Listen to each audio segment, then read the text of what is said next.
Pernah nggak sih kalian merasa terjebak dalam kebiasaan buruk? Udah coba berubah, tapi selalu balik lagi ke pola lama. Tenang, bukan cuma kalian yang ngalamin. Faktanya, menurut penelitian, 40% dari tindakan kita sehari-hari itu terjadi secara otomatis karena kebiasaan. Di video kali ini kita akan membahas buku The Power of Habit karya Charles Duhigg yang mengungkap rahasia di balik kebiasaan kenapa kita melakukan sesuatu secara berulang dan yang lebih penting, bagaimana cara mengubahnya. Dari kebiasaan individu, budaya kerja di perusahaan besar, sampai gerakan sosial, semua ternyata berakar dari satu hal sederhana, habit loop. Jadi kalau kalian ingin tahu cara membentuk kebiasaan sukses, lepas dari kebiasaan buruk, pastikan tonton video ini sampai habis. Dalam bukunya The Power of Habit 2012, Charles Duhigg yang diterbitkan oleh Random House membahas bagaimana kebiasaan terbentuk, bagaimana mereka bekerja, dan bagaimana kita bisa mengubahnya untuk mencapai kesuksesan. Duhigg menjelaskan bahwa hampir 40% dari aktivitas sehari-hari bukanlah hasil keputusan sadar, melainkan kebiasaan yang tertanam dalam otak. Dengan memahami cara kerja kebiasaan, kita bisa memanfaatkannya untuk meningkatkan produktivitas, kesehatan, dan kesuksesan dalam kehidupan pribadi maupun profesional. Buku ini dibagi menjadi 3 bagian utama: kebiasaan individu, kebiasaan dalam organisasi, dan kebiasaan dalam masyarakat. Duhigg memperkenalkan konsep habit loop yang terdiri dari 3 elemen: pemicu,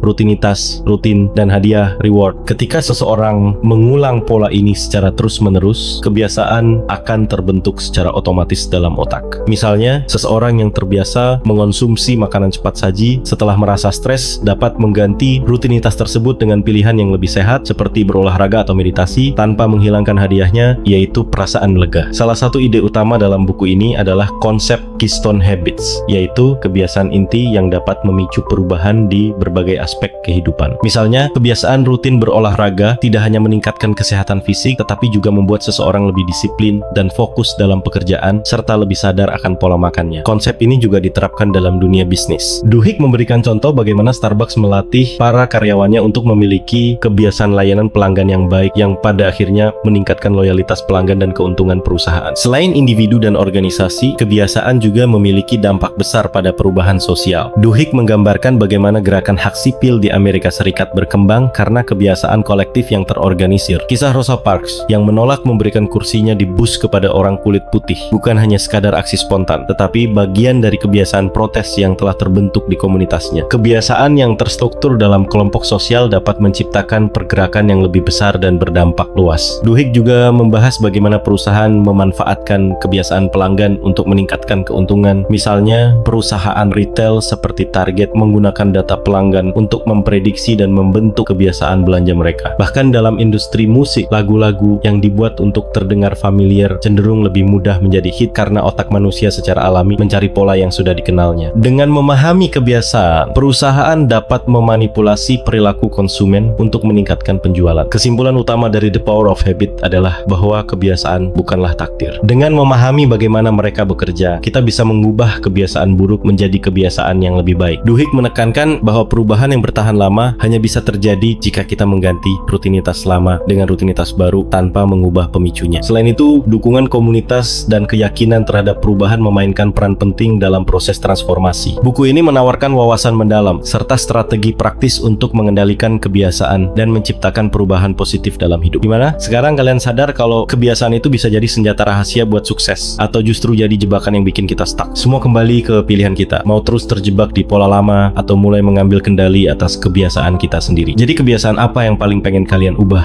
setelah nonton video ini? Tulis di kolom komentar. Siapa tahu kita bisa saling kasih tips dan semangat. Jangan lupa like, share, dan subscribe biar nggak ketinggalan pembahasan buku seru lainnya.